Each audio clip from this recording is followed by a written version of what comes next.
Hello everyone, and thank you for taking the time to watch this very important webinar today entitled How to Take Your MSP from Zero to Social in 1 week or less. Today we have someone with over a decade of experience in social and digital marketing taking us through how you can build and nurture a strong social marketing presence. This is a subject, by the way, we get asked about regularly from our customers, and is something that we can really use to help you grow your practice when done right. Anne Chaconas leads social media marketing at SolarWinds MSP and actually manages the day-to-day operations in all social profiles and campaigns at both the brand and product level for us. She lives, breathes, and sleeps this stuff every day, and she has worked in a variety of business-to-business and business-to-consumer industries, helping elevate the social strategy of everything she's been a part of. We are extremely lucky and happy to have her take the time to impart a taste of her experience on the subject, and if I have anything to say about it, we'll get her back in the saddle soon to deliver even more for you guys. Now with that, I'd like to introduce you to Anne and let Anne take us through this subject. Anne, it's all yours.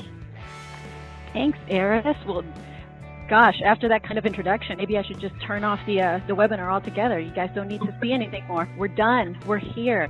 Drop the mic. Drop the mic. We're done. Hashtag mic drop. See, already we're talking social. Well, thank you so much, everybody, for joining me today. Like Eris said, we're going to be talking today about how to take your MSP business from zero to social in 1 week or less. And before we get started, I just kind of want to set the stage as to what we're going to be covering here today. As part of my role at SolarWinds MSP, I get lots of questions on how to do digital marketing, how to do advanced Facebook strategies, how to do advanced LinkedIn advertising and things of that nature. That is actually not what we're going to be talking about today. What we're going to be talking about today is how to really get either a non-existent or a fledgling, small social media presence, really kind of strategized and organized and really getting it out there so that you can be interacting with your customers online. So those are the strategies that I'm going to be covering. I call them basic. There's really nothing basic about them. They are essential. They're definitely more than basic. They are essential social strategies that you need to be having. But I do want to set that stage. So hopefully it sounds like I'm going to be coming back and talking to you guys more in the future. So at that point, we can discuss more advanced strategies. But for now, let's talk about how to really get your business on social media so that you can be valuably interacting with your customers there. And by the way, we really can do this in 1 week or less. In many cases, I've done it personally. So in many cases, you can do it in less than a week. Even just setting aside a couple of days to set together is what you need. So let's really dive in. So here's what we're going to be covering today. I know it looks like a lot, and it is, but the concepts themselves are pretty simple to understand, and as long as you're willing to put in the time, it shouldn't take very long to do. So the first thing we're going to talk about is social media one-on-one, right? So what exactly is social media, particularly for business? Then we're going to be talking about a question that I wish more people asked themselves when they were embarking upon a corporate social media presence, which is, should you be on social media? Are you ready really to be on social media? We're going to be talking about choosing the right social networks for your business, because guess what? You don't need to be on every single one of them. You need to be on the ones that are right for you and your business. We're going to be talking about establishing a social voice, creating a social calendar, automation. We're all big fans of automation around here, and even though it doesn't have anything to do with scripting, it does have a lot to do with saving your time and sanity. So we'll be talking about automation. We're going to be talking about responsiveness, humanity, and then the next steps that you need to take to really be ready to be social. So let's go ahead and dive right in.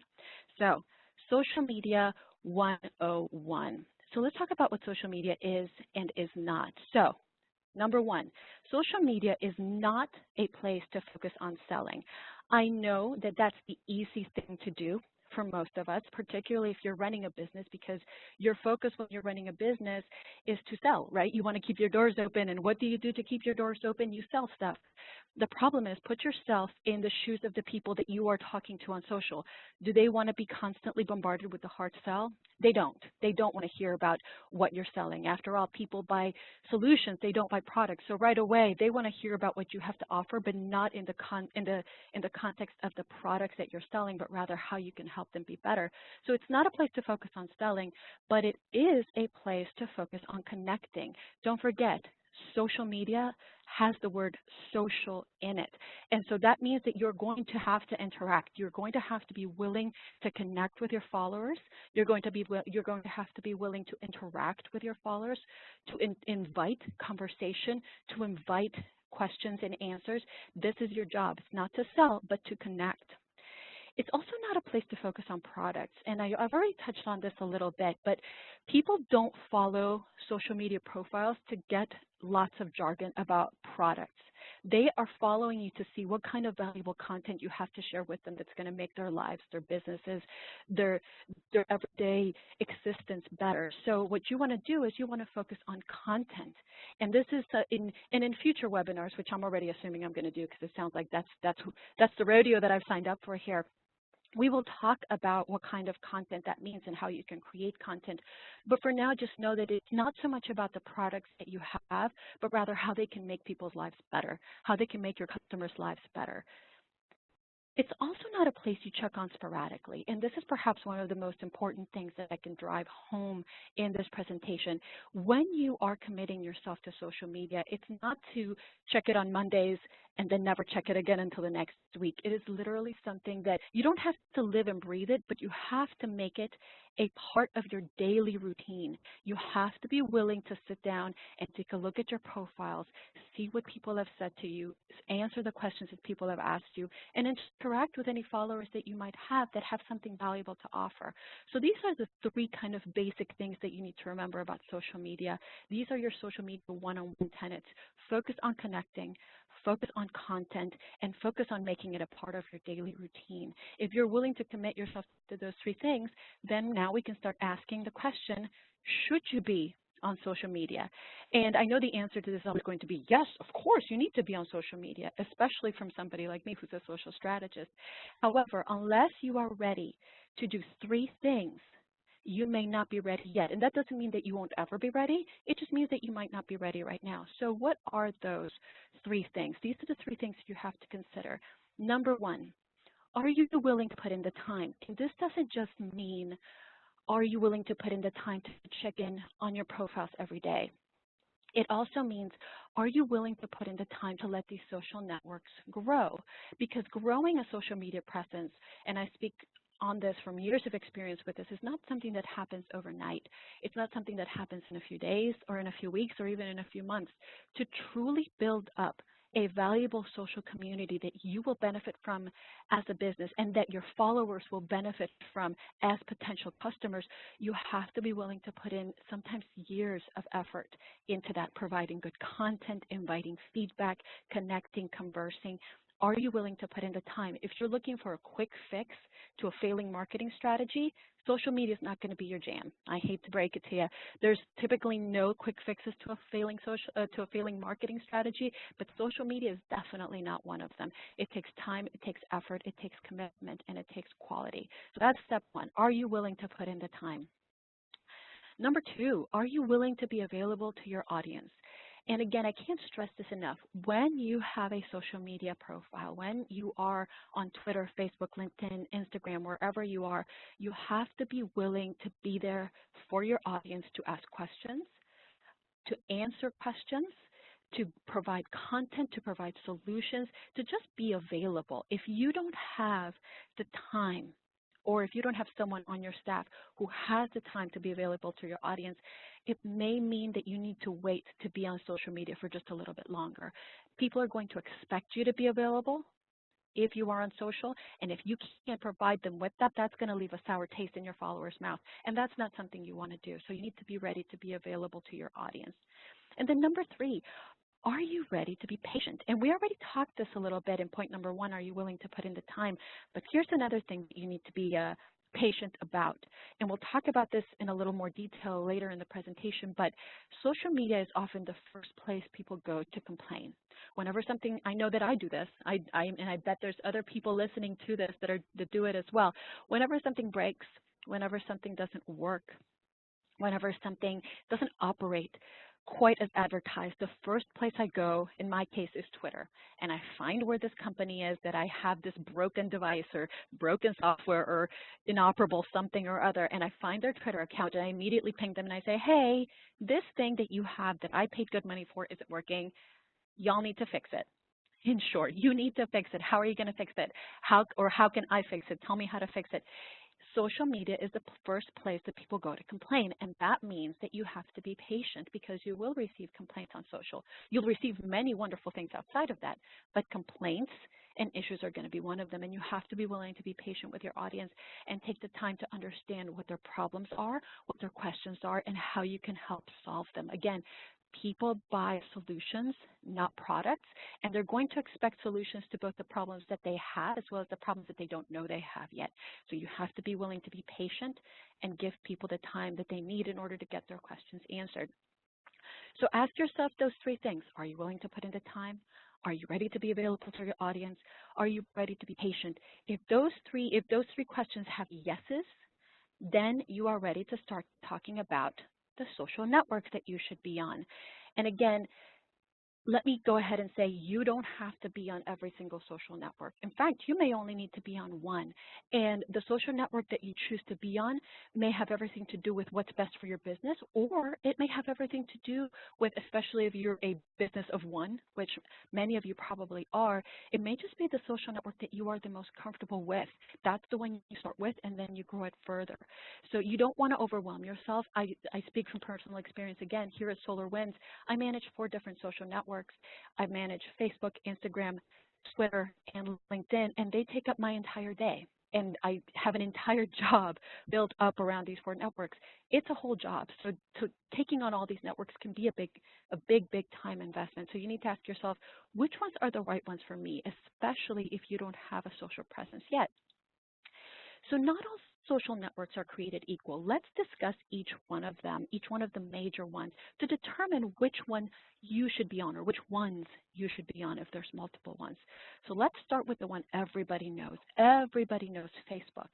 So let's talk about what it's used for. If you think about what you use Facebook for, you use it for personal sharing, right? That's how I use it. I use it to share pictures of my pets, my kids. I use it to connect with my family members and friends. Everything is extremely personal there. There's very little that I share on Facebook that is business related. It might be every once in a while, but 95% of the content that I share there is going to be of a personal nature.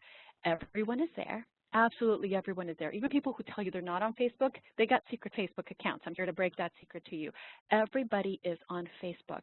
However, it's also harder to reach these, even though everybody's on there, it's harder to reach audiences because Facebook is trying very hard to remain a place that's about sharing and being personal. And so brands and businesses who have Facebook pages are noticing that they have declined reach, meaning that their posts don't get shown to as many of their fans. And this is a calculated move on Facebook's part for a variety of reasons. They want to keep their news feed very personal and very related to the things that you care about most, but they also want to make sure that the people who are on there as business profiles are going to have to pay in order to see their content on people's news feeds. So it's a concerted effort to both keep it personal as well as increase the advertising spend of these people that are on there as business purposes. So does Facebook make sense for you to use it? It does if you are willing to create content that is much more geared towards how can I make lives better? How can I make your life better? If that's the case, Facebook is going to be a great place for you to be. Twitter. Let's talk about Twitter next. What is Twitter used for?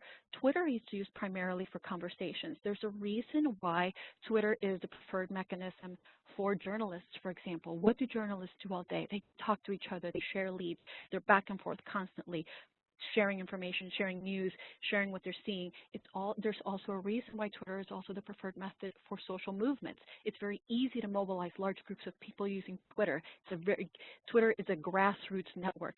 So if you're going to use Twitter, you have to be willing to talk, to not just share information, but also connect with the people that you're sharing information with. I know that that's how we use it here at SolarWinds. We use Twitter as a way to talk to our audience and engage with our audience and get people talking and get people sharing with us. Another thing to keep in mind, though, remember those complaints I talked about? Twitter is usually where you're going to see them. We also see them on Facebook, but not as often as we do on Twitter. So be prepared. If you have a Twitter account for your business, that's probably where people are going to go find you if they want to lodge a complaint about tech support, or if they want tech support, if they want to complain, if they need a solution to a problem, Twitter is where they'll go. The other thing to remember is Twitter has an extremely short attention span. The average lifespan of a tweet is 24 seconds. What this means is that what you are going to be putting out there is going to have a very, very short time appearing in people's feeds. Think about how quickly you scroll through a Twitter feed on your phone, very, very fast. You may only have a cursory glance at whatever's on there. So the time that you spend on Twitter has to be commensurate with the time that the tweet is actually going to live. So you're going to need lots of tweets to really make an impact. Another network that you should consider is Instagram. However, this comes with a caveat. Instagram is primarily a visual storytelling network. That means that there is a singular focus on images. If any of you have an Instagram account, you know this. What do you share on Instagram? Photos.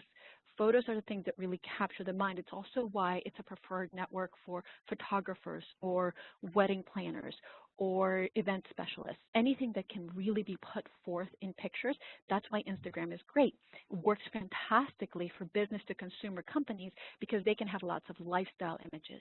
As a B2B company, business to business company, what we use it for here at SolarWinds is to highlight our company, highlight our internal culture, because those things are picture worthy for us. These are one of the things that we can really talk about.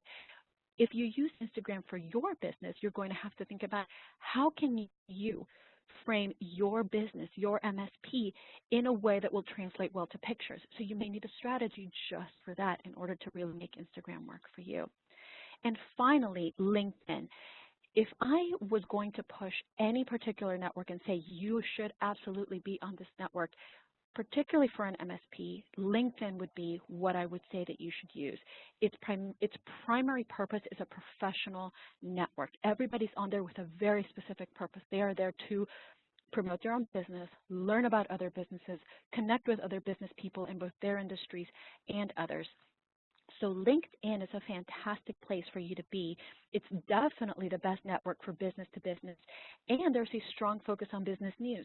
So as an MSP, one of the things that you're going to want to talk about the most is your business, what you're doing both in the community and with your own business, how you're growing, great news to share, anything of that nature. LinkedIn is primed and ready for that. You don't have to curate your content that intensely for LinkedIn. LinkedIn is built for exactly the kind of content that you're probably going to want to initially share when you dip your toes into social media waters. So these are the 4 networks that you've got in front of you: Facebook, Twitter, Instagram, and LinkedIn. And the big thing is going to be for you to sit down and say, okay, if I was only going to be on one, which one would it be and why? Make sure that you have a really strong reason for being on that social network. If the only reason is, well, I think I should be on it, leave that for a later date. You need to have a strong business case. Just like if you were going to spend money on anything, you want a strong business case for why you want to spend money. This is going to be your time capital. This is going to be hours of your time that you're going to be spending managing these social networks. Make sure that you have a strong business case for how you're going to take time away from something else in your business to put it towards social media. And so really sit down and think about, what are my reasons for being on each one of these networks or being on just one of them? And that's how you're going to decide where you're going to start or what you're going to build up further if you already have a social media presence on any of these networks.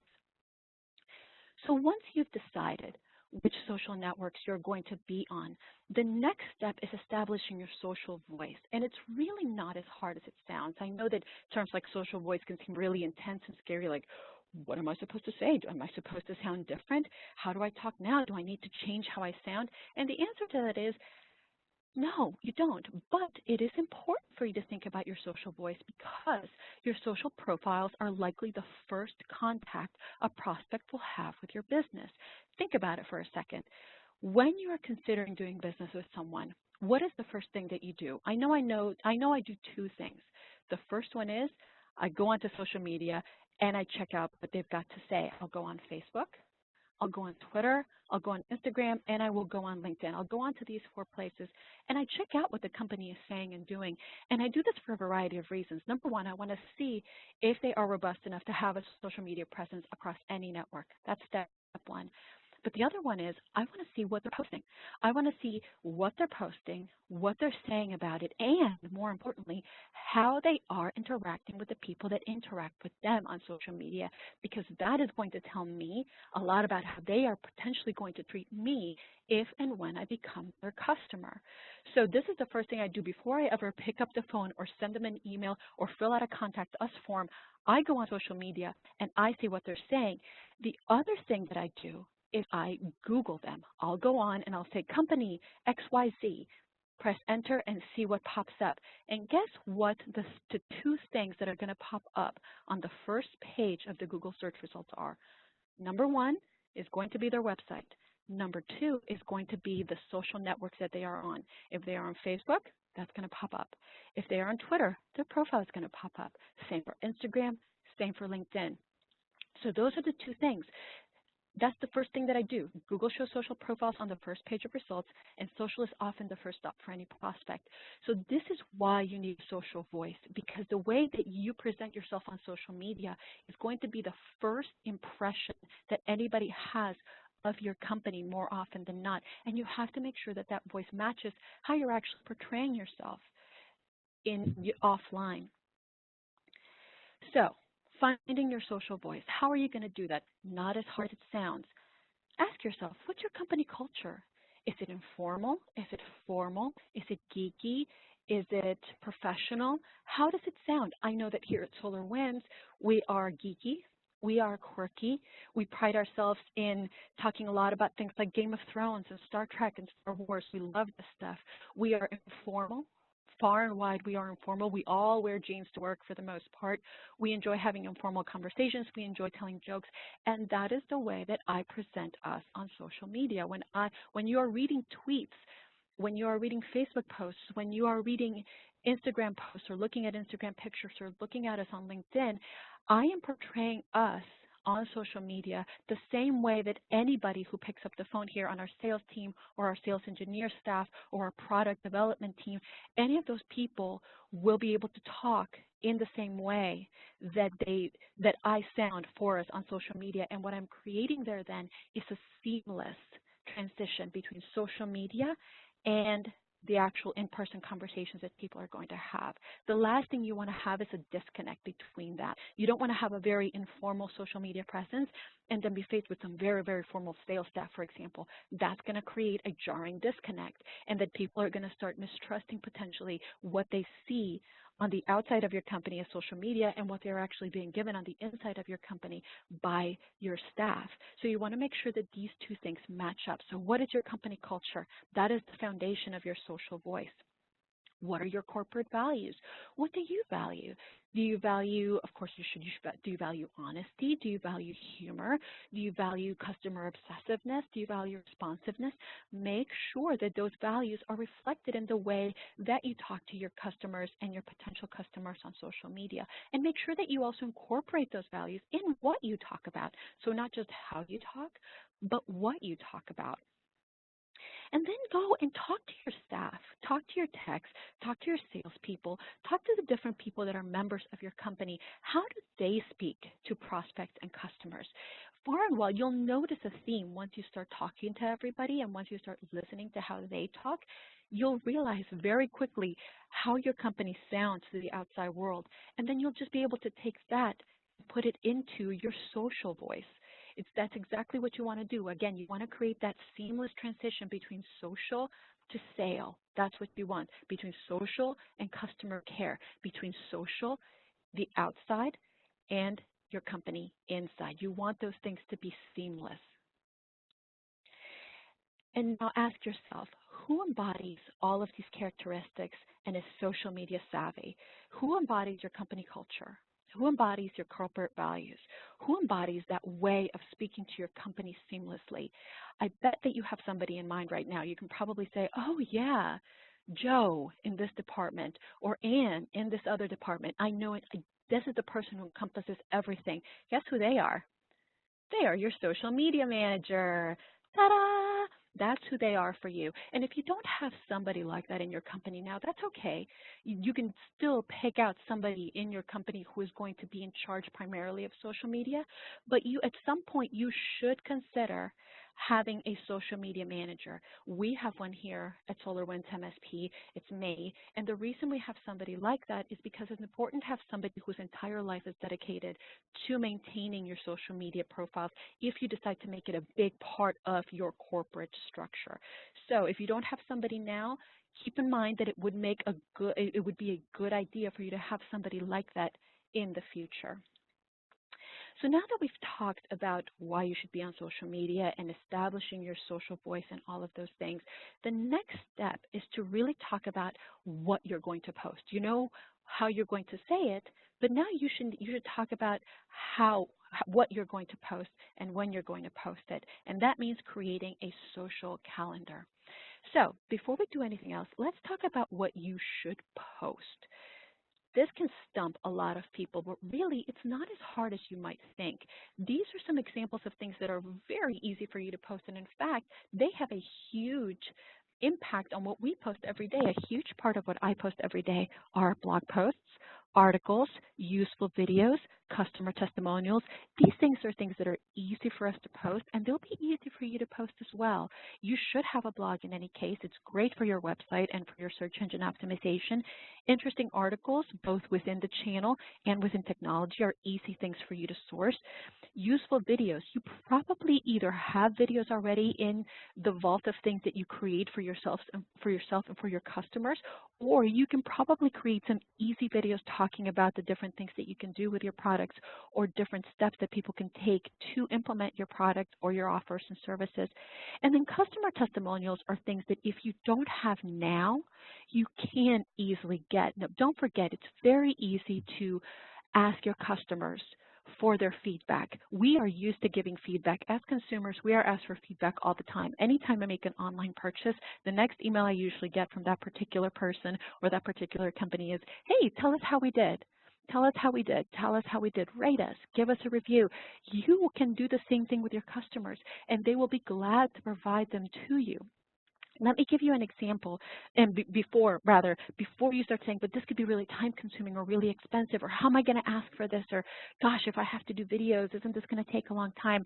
Let me give you an example of something that I used to do back in my days of running my own social media consultancy before I came here onto SolarWinds MSP. I used to work with authors, and they were self-published authors, which meant that oftentimes the budget that they had to spend on marketing was pretty small. But we still needed to make sure that we put together some really solid, engaging content on social media, and that included getting testimonials, reader testimonials for people who had read their books and had something to say about them. The easiest thing that I found to do was to go ahead and just reach out to individual readers from these different reader groups that we had and just say, hey, could you take a moment and just turn on your webcam and speak into the camera and tell us what you enjoyed so much about this book? It doesn't need to be long. It can be 10, 15, 20 seconds long. Just talk right into the camera. Talk about what you loved. Record yourself doing it and then just send it to us. It doesn't need to be edited. It doesn't need to be fancy. It just needs to be raw and real and truthful. And then send it to us. And you'd be surprised at how many people were willing to give us video testimonials and then send them our way. And then we just repurpose them and use them right on each author's social media profiles. We use them on Facebook all the time. We use them on LinkedIn. And we had some really wonderful third-party testimonials talking about how great the books that we were promoting were. You can easily do that with your MSP as well. Think about your best customers, the ones with whom you have great rapport, the ones that have told you how great it is to work with you, the ones that have been extremely pleased with the services that you have offered them. Take a moment to send them an email and say, hey, would you be willing to do a really quick 15 to 20-second video just telling us very quickly what about my MSP services you particularly enjoyed or you particularly found useful, or what about your experience about working with us was so great, and just send it to us. You will be surprised at how many people say, absolutely, let me go ahead and do this right now before I forget, and before you know it, you'll have 5, 10, 15 videos that you can easily repurpose on your social media profiles. And last, but certainly not least, when it comes to thinking about what you should post on social, think about what you would like to see from an MSP. And then post that. So many people forget to put themselves in the shoes of those that they are marketing to. If you stop and do that, you'll have a much easier time figuring out what to post. I know that that's an exercise that I undertake often here at SolarWinds because it's very easy for me to get lost in the shuffle of the everyday where my focus is just to push out our content, and we have a lot of it, thankfully. We have a lot of truly wonderful content, including all of this wonderful content in the MSP Institute, and I want to push it all out. I want to make sure that everybody's aware of what we've got, and look at our stuff, look at our stuff. However, I try to at least once a week, as I'm looking at our posting calendar for the next week, sit down and say, okay, if I were an MSP, would I find what I have scheduled useful? If the answer is no, then I take it out of our rotation and I put something else in. Ask yourself, as a consumer, what would I find useful? Would I want to hear more news about the channel? Would I want to hear more news about technology? What would I want to hear from this MSP? Would I want to know what they're selling, or would I want to know what it solves? What would I want? That will make your decision on what to post a lot easier. Ask yourself what you would want to see if you were getting marketed to by an MSP, and then go ahead and put that in. So now, let's talk about posting, how often you should post and when you should post, and how and where you should post. So the first step to determining your social calendar, determining your posting frequency, and I have here a suggested starting point. And the idea behind this is for you to start small. You don't want to start with a posting calendar so ambitious and so big that it's impossible for you to keep up with it, especially if you've never done this before, or if you are one person who has a huge slew of other responsibilities and social is just a slice of them. So a suggested starting point is LinkedIn, post once a week. Facebook posts 3 times a week, and Twitter posts 5 times a week. This is extremely doable. And to make it even easier, pick a particular day of the week on which you will post. For example, on LinkedIn, you'll post once on Wednesdays. Facebook, you'll post Monday, Wednesday, Friday. Twitter, you'll post Monday, Tuesday, Wednesday, Thursday, Friday. If you can at least give yourself that, then you will set already expectations in your mind. Okay, it's Wednesday, got to post something on LinkedIn. It's Monday, got to post something on Facebook. This gives you the ability to schedule yourself out a little bit. The next thing you should do is plan ahead. There's nothing scarier for a social media manager, somebody who handles all these social networks, to have a completely empty board of posts, right? To have that kind of the empty feed where there's nothing in sight and you don't know what to put. It gets very panicky. So avoid panic. Think about what you want to post before you post. And I will actually share a calendar template that you can use in order to schedule these things out for you in just a bit. And speaking of, create a posting calendar, right? Getting organized is going to make it a lot easier for you to stick with a social strategy and a social and a posting frequency. It's going to make it a lot easier for you if you get organized. It's also going to let you get a really high-level view of your message and story. And again, these are the kinds of things that you need to start thinking about. What kind of story do you want to tell about your company on social media? This doesn't mean that it has to have a beginning, a middle, and an end. It just needs to be, what exactly do I want people to come away learning about my company and feeling about my company after they visit my social media profiles? That is your story. Do you want them to come away thinking that you're an expert in this field and that field and the other field? Do you want them to go away thinking that you have a really wonderful staff that has all these different areas of expertise and can help them solve their problems? Whatever that story is, that primary story that you want to communicate, having a posting calendar is going to help you get that high-level view and make sure that you are communicating that broader story across all of your networks. And then finally, stay consistent. This doesn't mean that you have to post at the exact same time every single day, but it does mean that you have to post regularly.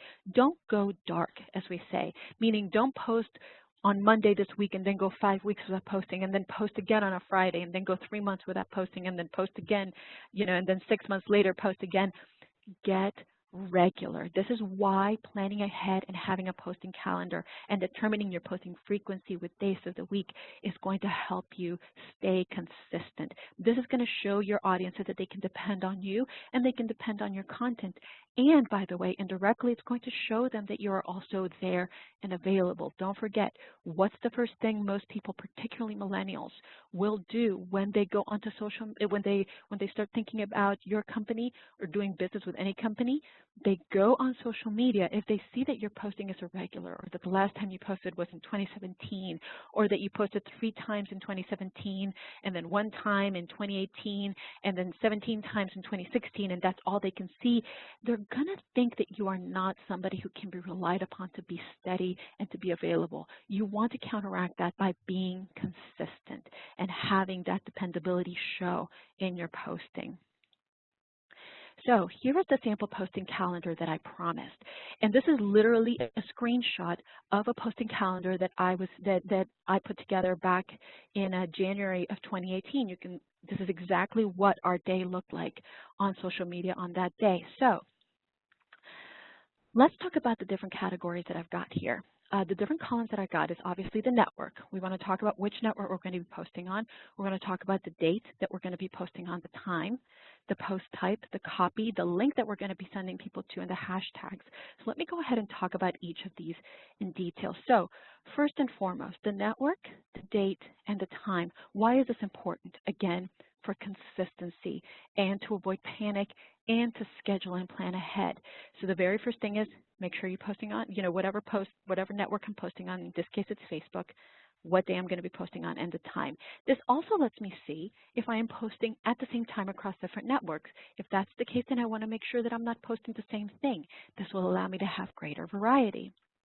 And speaking of variety, that's why I have a post type column here. What you want to have with any social calendar is something called a social mix. It's a lot fancier than it sounds. It just basically means that you want to vary the kinds of content that you are posting. In this case, I've got industry articles, I've got blogs, I've got thought leadership pieces which focus on the expertise that our internal people have. In other cases, I will also have product placement. I might have videos, I might have podcasts, I might have audio, I might have just straight images or photography. So I want to make sure that I've got a good mix of content so that I'm not always sharing blog posts or that I'm not always sharing photos or videos. I want to make sure that I'm giving my audience lots of different things to look at. And then I've got my copy. This allows me to do a variety of things. Number one, it lets me craft my message ahead of time so that I can write it and then leave it alone for a little bit and then come back and proof it. Make sure that I don't have any spelling mistakes. Make sure that the sentences sound coherent. Make sure that I'm posting exactly what I want to post and exactly what I want to say about the piece that I'm sharing. But if you write the copy out in advance, you don't have to think about it. And if you're posting the copy or if you're posting the content multiple times across different networks, you can actually reuse the copy with minor tweaks. So you create once and post many. You'll notice that I have a link for every single thing that I post. And this is for a very specific reason. You always want to be driving people back to your website in so many ways, or driving them to something broader than social media. Social media is a great gateway for people to get to know you and your company, but ultimately you do want them to take that leap, right? Social media is what we call a top of funnel network, meaning when people come to you and you have this big, broad audience that's looking at things, this is the top of your funnel, the top of your lead funnel, the top of your sales funnel. When people are just becoming aware of you, they've just expressed some interest.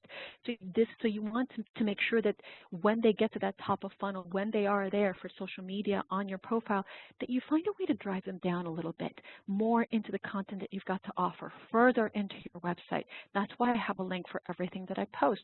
I want to make sure that they come and visit our website. I want to make sure that they are visiting the different articles that we've got from our experts on different websites. And finally, hashtags. If you are posting on Twitter, you need to have hashtags. And for those of you who don't know what hashtags are, just take a quick look at that. It's basically using the number symbol and then a combination of letters and numbers or words. And this is the way that you get discovered on Twitter, is by using hashtags that are relevant to the industry in which you're in. You'll notice that we have hashtags like SolarWinds MSP. That's the hashtag that we attach to nearly every single tweet that we do. We also have different ones like MSP tips. If you go on Twitter and search for the hashtag MSP tips, you will find tips for MSPs, and these are things that we push. We also hashtag different things like cybersecurity, or product names like Incentral or InfoSec for informational security. Any of those things are things that you need to go ahead and hashtag. I really want to point something out regarding the network frequency that you're going to be posting on. If you'll notice, what do we do on Facebook and LinkedIn? We post only once a day. What do we do on Twitter? We post many times a day. And this is for a very specific reason. There is a strategy behind this. On Twitter, like we said, the average lifespan of a tweet is 24 seconds. That means that the longest the tweet is really going to be relevant and active is about half a minute.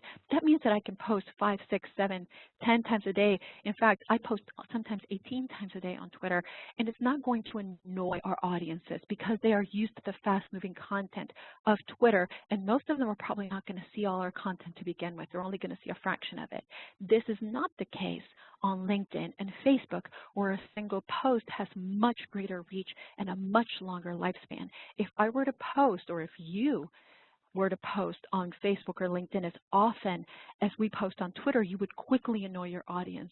And I'm sure you've done this. What happens when you overpost on any social network? Think about what you've done when you've seen a company that posts way too many times in a single day on Facebook or LinkedIn. You immediately unfollow them. You immediately block them. You may even report them for spam, and that's the last thing you want to do. So make sure that you keep that in mind. Again, what are your behaviors on social? What you have as behaviors, your audience is also probably going to have as a behavior. So you don't want to overpost on LinkedIn. You don't want to overpost on Facebook, but it is okay to post multiple times on Twitter because your audience is not going to see it as often as they would on other networks. And again, let me just call attention to the fact that every single time we're posting on Twitter, we are adding those hashtags. If you don't know how they work or what they are, strongly encourage you to just Google hashtag use on Twitter. You will find a huge multitude of articles explaining exactly how hashtags work and how you can use them on your own post. But they are the key to getting discovered on social media, particularly on Twitter. So I did promise you that we would talk about automation, and it's not going to be scripting, but it is going to be really, really useful. Social automation can be extremely good and a sanity-saving device to a degree, though, and let me explain why. Social automation takes the point of scheduling. And scheduling is great because it lets you avoid the panic of the empty feed. Remember when we were talking about the importance of a social calendar, we want to have a social calendar because we want to avoid that empty feed. We want to avoid having that blank expanse of social media profiles with nothing on them. So it's great. Social automation lets you schedule ahead of time, and that means that you don't have to panic every day when you wake up in the morning and go, oh my God, what am I going to post on Twitter? That's no longer a problem. You've got it scheduled. However, it's really tempting, especially if you're just starting out on social media, to set it and forget it. And that's really not something you want to do because, again, if you think back to what we talked about in the beginning, you want to be available and responsive. So just setting your social scheduling and letting it go and then forgetting about it is not what you want to do. You want to give yourself that kind of breathing room and that kind of little bit of sanity by scheduling your posts ahead of time, but you still want to proactively check it every day. So avoid panic of the empty feed, thumbs up, but don't set it and forget it, thumbs down. You want to still be available. So how do we socially automate things? Tools. We love tools. We are in the technology business. If there's one thing we love, it's hashtag tools. We love tools. These are the 3 most prominent tools that you can use to automate your social profiles. Hootsuite is one that I've used many times in the past. I have found to be really exceptional. Sprout Social is also great, and Buffer is great, and it also lets you Buffer itself is also a great tool just for searching to see what other articles are being shared in different verticals and in different industries. So Buffer is also something that I've used in conjunction with Hootsuite. The beautiful thing about these tools is that they let you schedule posts ahead of time. All of them will do this, and in many cases they will also have extremely robust reporting. And they will also give you tutorials on how to use and how to improve your social media presence. You can take each one of these different tools on test drives. You can download them for free. They all have free versions, and you can test them out. I do strongly encourage anyone who's thinking about using a social automation tool to really pay for the more professional accounts. They're usually not very much. They are very, very affordable, but by paying for social automation tools, you'll be able to get greater access to things like reporting and greater features, which you will find useful as you dive a little deeper into socializing your business, especially reporting. You're going to want to know what people are reacting to the best and the most, and what they're not reacting to the best or the most, so that then you can tailor what you share with your audience to match that. But take each one of these tools out for a test drive. See which one you like. I've used Hootsuite, like I said. I've really enjoyed it, but I know people who swear by Sprout Social, and I know people who won't use anything but Buffer. So take each one of these out. Give yourself about a week usage on each one and see which one you like the most, and then really dive deep and use that one. So now that we've talked about what to post, how to post, when to post, let's talk about what you're going to do once your posts are actually out there, and that's responsiveness. It's being available. So these are the things that you have to consider when you're thinking about social media responsiveness. And we talked about this a little bit, but it's always good to talk about it again. Social media is the most commonly used mechanism for requesting help, lodging a complaint, or asking for more information. And here's the thing that you need to remember. When people submit these requests or complaints or these questions asking for more information, what do they expect? Quick, timely responses. And that means you have to be available. You have to be responsive. You have to be there. The question I always get is, well, how am I supposed to do that? How am I supposed to be there? How am I supposed to be available? Well, number one, make social checkups a part of your daily routine. I know I do this. I actually have alarms set up on my calendar so that I can remember no matter what I'm doing or how deep into a project I am, I have alarms set up for myself at 9 in the morning, at 1 p.m., and at 4 p.m. to make sure that I check our social profiles to see if we have received any questions, any comments, or any requests that need addressing. Here's another great thing that you can do. You can set up notifications. If you have a social media manager, they can have notifications set up on their phone, push notifications immediately. In fact, they should have all of your networks rather, downloaded onto their phone, and they should be getting push notifications in case they get anything that's urgent and that they need to act on it. But setting up notifications is easy, and those social automation tools, they can give you notifications as well. They can send emails. They can also send push notifications if you've got them downloaded on your phone. So just be aware that you need to be responsive when it comes to social. If you're going to get those requests for help, you're going to get those complaints, you're going to get those questions for more information, you have to be able to act quickly on them. And the best way to do that is by making them a part of your daily routine. And if I need to convince you further, here's something else. Think about the last time that you reached out to someone, either probably via email or even on social media if you use social media like I do. What happens when you reach out to someone on Twitter or something, a company on social media, and you send them a tweet and you say, hey, I'm having this problem. I really need help. Can you help me? And then you get crickets, sometimes for minutes, sometimes for hours, sometimes for days. What is your takeaway when that happens? Your takeaway is that that company doesn't care, that that company is poorly staffed, that that company is not responsive, that that company doesn't really take care of their customers. And none of these things might be true, but they are still the story that you are telling yourself about why they haven't responded to your social media query or complaint. You don't want to be that. You don't want to be that company. You don't want to be that person. You want to be the person who is there, who is able to answer things quickly and get answers to people immediately. And so you have to be willing to be responsive. Again, it goes back to those questions that we asked at the beginning. Are you willing to put in the time? Are you willing and able to put in the time? And if you are, then you're ready to be on social media. If you're not, then maybe you need to wait a little longer in order to do it.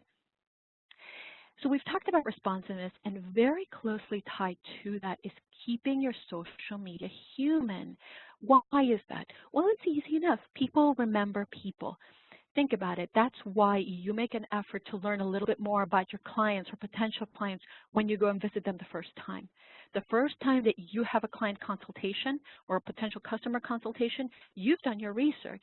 You've researched what they do, how they do it, the people that you're going to be interviewing with, people that you potentially could be doing work for.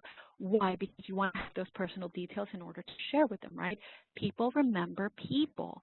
And that is doubly for social media, because social media is for social interactions, particularly in the way that social media has iterated and moved forward as it's gone ahead through its evolution.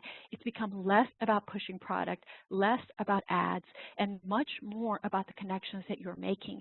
So you have to make sure that the way you sound on social media is friendly, is human, doesn't sound like a really bad botched bot. You want it to be social and you want it to be human. Followers appreciate and remember personal responses. I can tell you that we have followers, particularly on Twitter, who have built personal relationships with our brand because of the way that we have interacted with them. We have fans who will talk to us every week on particular days because they have created these relationships, these exchanges with us on a weekly basis because of the way we have talked to them like people. We have acted upon our own humanity, and we have made them feel like valuable people and like there's somebody behind the screen. Behind every single screen, there is another human being. And your job as you're doing social media is to remember that and to act upon it and to draw it out both from your audience and from yourself or whoever is handling your social profiles. And here's something else. Don't just reply to the negatives. It's extremely tempting to just focus on the negatives and solve the problem. And oh my gosh, I got this complaint. Want to make sure I address it. I want to make sure that this person who is unhappy right now is happy later. However, highlighting the positives is also something that you should definitely do. When people give you kudos on social media, don't be afraid to retweet it. Don't be afraid to share it. One of the things we do is whenever we get some really good social media feedback on anything that we've done, whether it's customer service or product or anything else, we ask the permission to actually retweet it or turn it into a social media graphic that we then share. Because these are the kudos that you want. You want this third-party validation, this third-party 5-star review that somebody's going to be talking about, and you want to be able to leverage that, both to highlight the fact that you have amazing customers and also to say thank you to that wonderful customer who took the time to give you that positive feedback. So yes, of course, reply to the negatives and address them, but highlight those positives because social media is a wonderful place where you can get those positives if you take the time to cultivate those relationships and let people know that you are willing to share and react to those positives. Encouraging conversation is also something that you should take the time to do on social media. Talking to people is probably one of my favorite things. The interactions that I have with our partners and our followers on social media can sometimes be extremely inspiring or funny, or they can just simply make my day in a variety of different ways. And how do you encourage that conversation? You encourage it by asking questions. You encourage it by posting polls.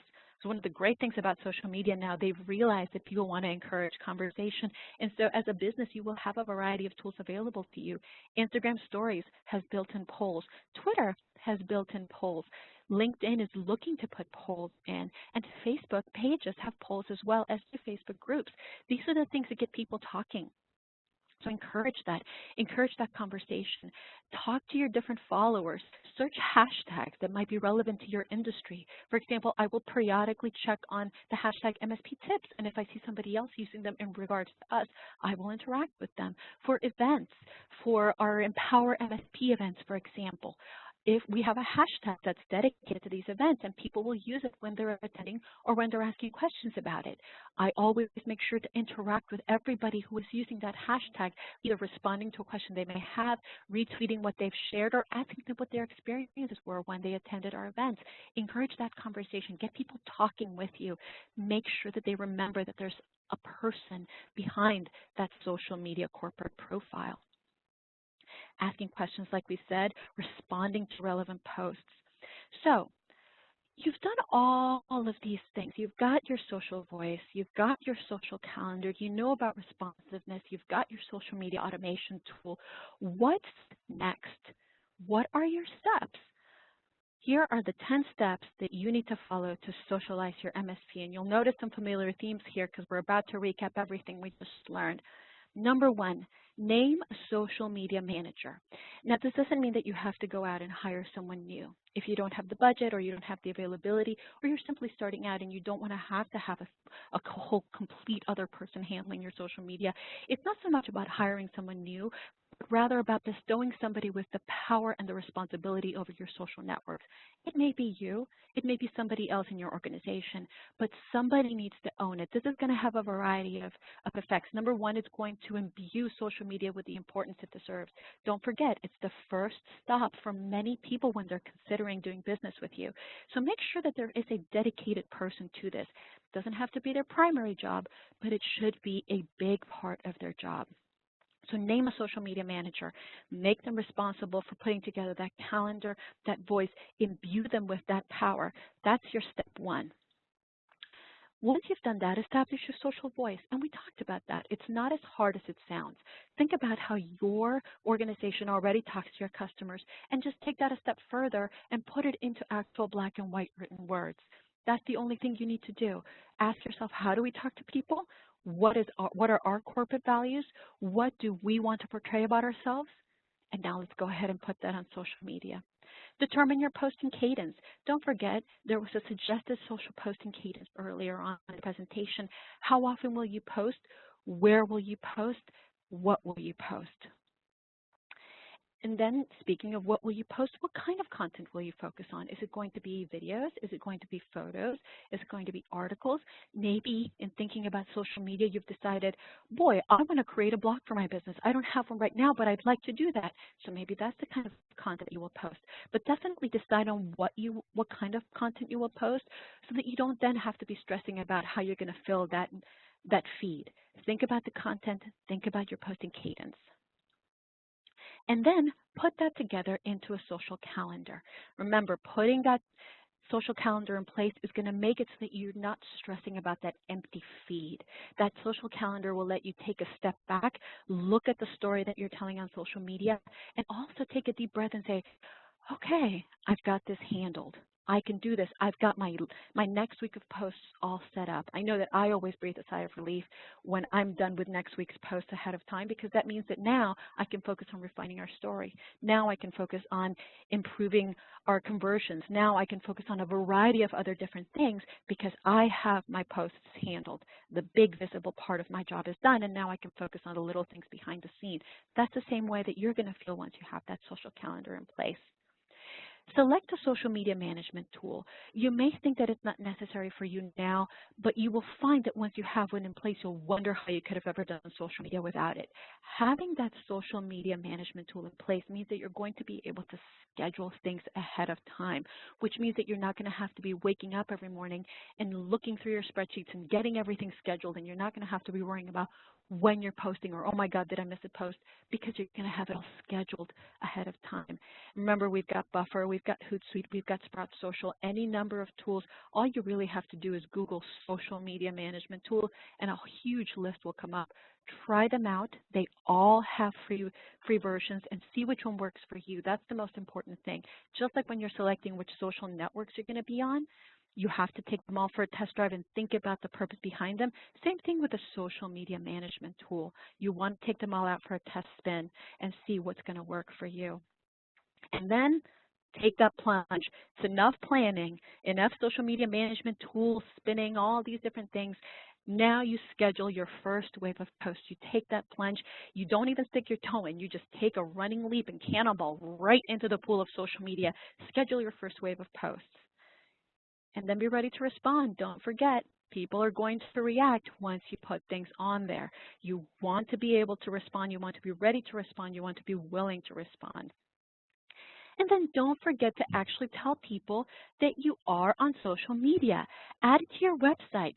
Add it to your emails. Adding it to your email footer is extremely easy. Adding it to your website is also easy. You can put it on the footer of your website, although I recommend putting it at the top of your website so that people don't have to scroll to the bottom of your website to see your social networks. They can see it right at the top. We are on Facebook, LinkedIn, Instagram, Twitter, whatever you choose to be. People will recognize that little Twitter bird at the top of your website. So you want to make sure that it's there and visible. Don't leave people guessing as to where your Twitter bird is. Make sure that it's there. And then finally, stay consistent. This is where the social voice, this is where the scheduling calendar, this is where the social management tool, this is where your responsiveness is all going to come into play. All of it gets added up into one beautiful bundle of consistency and messaging and brand that's going to make your business look great on social. And finally, this would not be a social media class if I didn't invite you to come hang out with us on social media. As I said, we are available on Facebook, Twitter, LinkedIn, and Instagram, all at SolarWinds MSP, and I do hope that you will come and find us. It's been amazing talking to you guys today. If you have any questions, I am sure that you can go ahead and email Eris any of these questions that you may have, and I am glad to give you the guidance that I can. Again, thank you for joining us, and get ready to get social.